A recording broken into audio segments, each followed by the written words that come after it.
हरे कृष्ण राधे राधे मु सोनाली आपण मैंने देखुं सोनाली भक्ति यूट्यूब चैनल। आपण समस्त को मो यूट्यूब चैनल रे स्वागत करुच्ची। आशा करुच्ची आपण मैंने समस्ते बहुत भलरे थिबे खुशी थिबे महाप्रभु को कृपारू। आजिर टॉपिक होची किछिटा रहस्यमय कथा अच्छी जहां मु आज वीडियो रे शेयर करी। आपण मैंने वीडियो को स्किप न करी मूलर शेष पर्यंत देखंतु आपण मैंने जानि परिबे मो को टॉपिक उपरे कथा होबा को चाहूची। तो आसंतु डेरी न करिकी वीडियो स्टार्ट करिबा। वीडियो जति भल लगी थाए ताहले लाइक शेयर सब्सक्राइब करिया को जमा भी भूलिबेनी। एबे आसंतु टॉपिक उपरे आलोचना करिबा। सनातन धर्म जेउठी नारी को को मजहब किंबा को संप्रदाय ठरो अधिक सम्मानीय स्थान दिया जायछि। अन्य मजहब रे नारी को उपभोगर वस्तु एवं खेतीर साधन बोली कहा जाउथिला बेले आम सनातन धर्म रे नारी को सृजनर देवी एवं प्रकृति स्वरूपा शक्ति बोली कहा जायछि। जदि ताहार उदाहरण मु गणिबा पई आरंभ करिबी ताहले सेथिरे केबे मु सफल होई परिबी नाही। कारण सनातन धर्म रे उच्च ठारू उच्चतम स्थान स्त्री जाति को दिया जायछि। सनातन धर्मर स्त्री कौनसी भी स्थान को पहुँचीबारे सक्षम बोली शास्त्र प्रमाण करे। आज मु सनातन इतिहासर एमिति एक मंदिर विषय आलोचना करी जहाँ तंत्र विद्यार अधिष्ठात्री देवी बोली मना जाए। दुनिया जाकर साधक एही मंदिर रे आसी साधना को सिद्धि करिथांती। जो मंदिर रे देवींकर रूप किछि भिन्न धरणर देखिबाकु मिले। जो रूप सारा भारत रे आउ केउठी भी देखिबाकु मिले नाही। कौन पाई एई मंदिर रे एते विचित्र, कौन एई मंदिर रे परंपरा जहाँ लोकों को भाबिबाकु मजबूर करि दिए। कौन एई मंदिर रे प्रसाद जहाँ खाई हुए नाही। कौन पाई साधक माने अन्य मंदिर व्यतीत एही मंदिर को आसंती। कौन निजर मनोकामना पूर्ण पाई ना निजर सिद्धि पाई। कौन पाई एई मंदिर को साधक माने अधिक परिमाण रे आसंती। एबे आसंतु सनातन धर्मर नारी मानक विषय रे सर्वप्रथमे आलोचना करिबा। जो लोक माने सनातन धर्म रे नारी सह भेदभाव करती सेमानको ए सब उपरे ध्यान देबा उचित। जो धर्म रे नारी माने अलग अलग क्षेत्र रे अलग अलग सफलता हासिल करिसंती सेही माने आज भी विश्वर मार्गदर्शन करुछंती। प्रथम रे आलोचना करिबा नारी योद्धा विषय रे।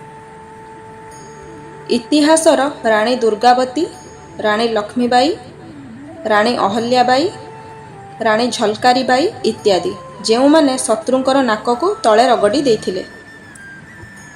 जदि आध्यात्मिक क्षेत्र रे महिला मानकु देखिबा तेबे प्रथम रे राजा जनकंक दरबार रे ब्रह्मवादिनी गार्गी, मैत्री, मीराबाई, राजकुमारी हिमलेखा, राणी चुड़ाला, शारदा देवी, भैरवी, महादेवी अव्यायर, अभय भारती, उभय भारती, भैरवी ब्राह्मणी, आक्का महादेवी इत्यादि जो माने आध्यात्मिकर शिखर रे पहुँची अनेक आध्यात्मिक प्रेमी मार्गदर्शन करिछंती।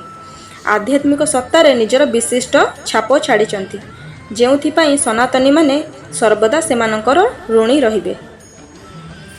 एबे आसंतु आलोचना करिबा विज्ञान क्षेत्र रे नारीर भूमिका। प्रथम रे दर्शन रंगनाथन भारतर प्रतिष्ठित रसायन वैज्ञानिक थिले। आसी मार्चेटर विज्ञान रे डॉक्टर डिग्री हासिल करिथिले। सी हेउछंती भारतर प्रथम डॉक्टर महिला डॉक्टर। डॉक्टर कादम्बिनी गांगुली। कादम्बिनी गांगुली को भारतर द्वितीय महिला फिजिशियन भाବରେ जणा जाए। जानकी अम्मल वनस्पति विज्ञान रे डॉक्टर डिग्री हासिल करिथिबा प्रथम महिला भाବରେ जणा जाए। टमन परिमाला एही सम्मानीय महिला मैथमेटिशियन भाବରେ परिचित। इरावती कर्बे देश रे मानव वैज्ञानिक भितरु जणे। विभा चौधुरी जे होमी जहांगीर भाबा और विक्रम साराभाई सह काम करथिले। तेबे आपण माने थरे भाबंतु सनातन धर्म रे महिला मानकु केते जे सम्मान दिया जाए एक कथा काहाकू अछपा नाही। हाँ, हिंदू धर्म रे सबु देवतांक सहित देवी मानकर भी पूजा करा जाय थाए।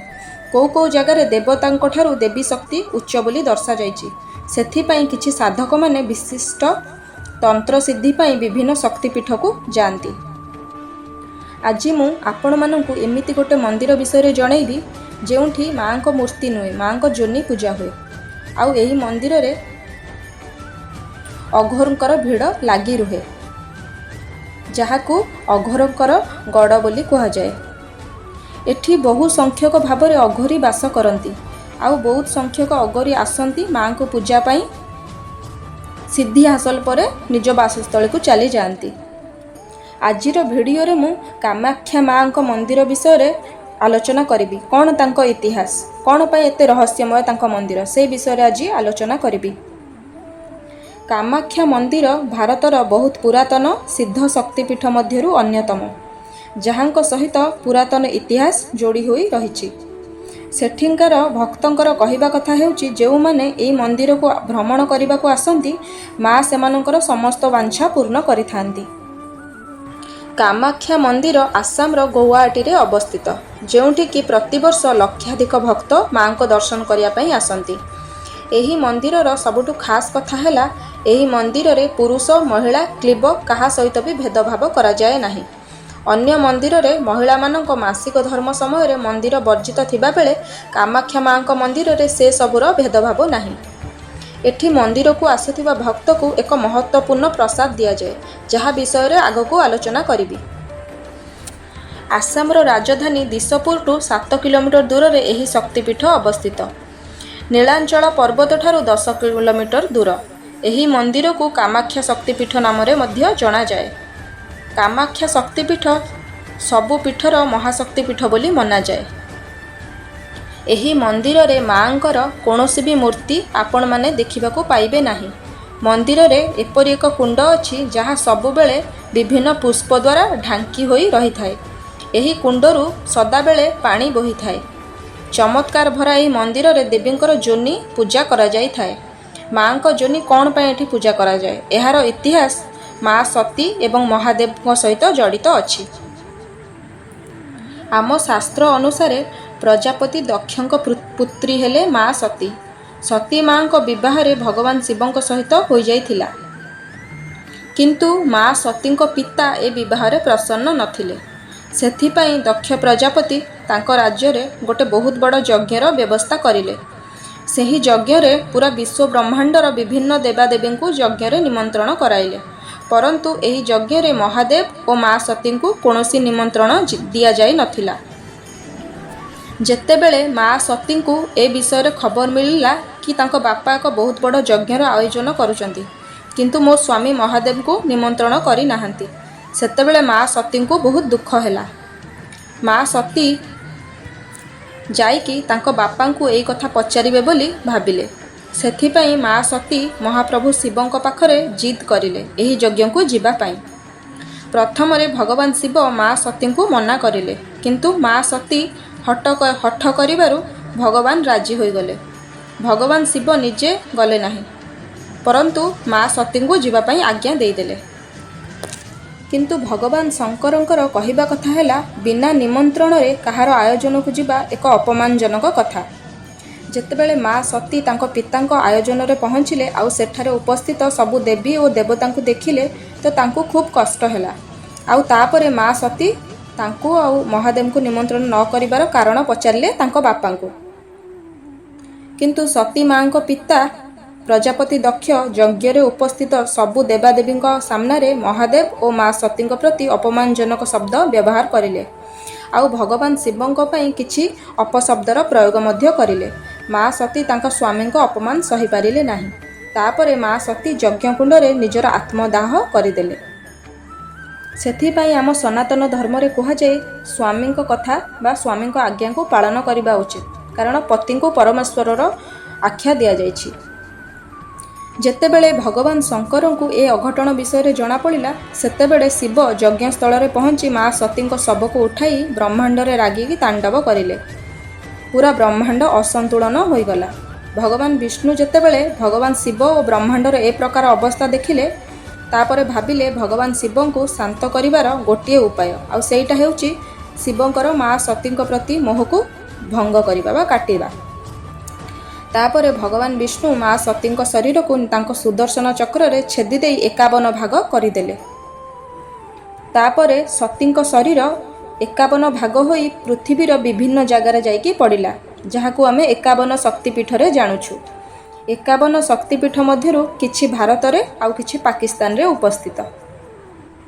ଆଉ କାମାକ୍ଷା ଦେବୀଙ୍କ ମନ୍ଦିର 51 ଶକ୍ତିପୀଠ ମଧ୍ୟରୁ ଗୋଟେ, ଯେଉଁଠିକି ମା ସତୀଙ୍କ ଯୋନି ଭାଗ ପଡ଼ିଥିଲା। ସେଥିପାଇଁ ମା କାମାକ୍ଷା ମନ୍ଦିରରେ ମାଙ୍କ ଯୋନି ପୂଜା କରାଯାଏ।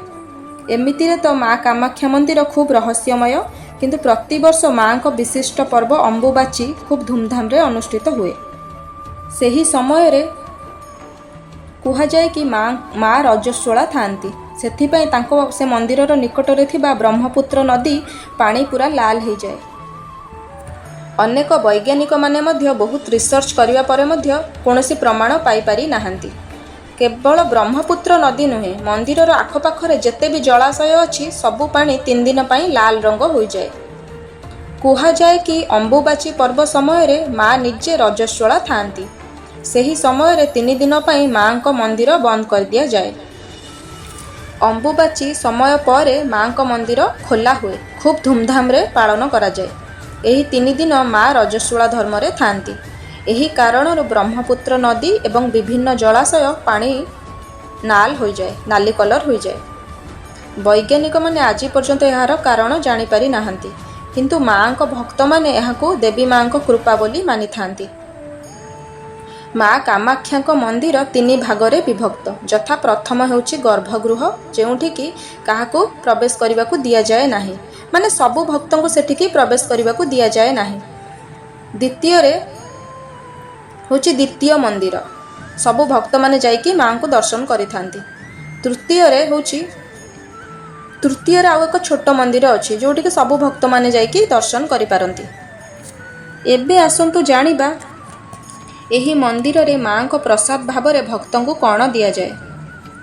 ମାଙ୍କ ରଜସ୍ୱଳା ସମୟ ଆସିଗଲେ ଯେଉଁ ମାଙ୍କ ଯୋନି ପୂଜା ପାଏ, ସେହି ଯୋନିରେ ଧଳା କପଡ଼ା ବିଛେଇ ଦିଆଯାଏ ଏବଂ ତାପରେ 3 ଦିନ ପର୍ଯ୍ୟନ୍ତ କବାଟ ମାନେ ମନ୍ଦିରର ମୁଖ୍ୟ ଦ୍ୱାର ବା ପହଡ଼ ପକେଇ ଦିଆଯାଏ ବା କବାଟ ଦେଇ ଦିଆଯାଏ।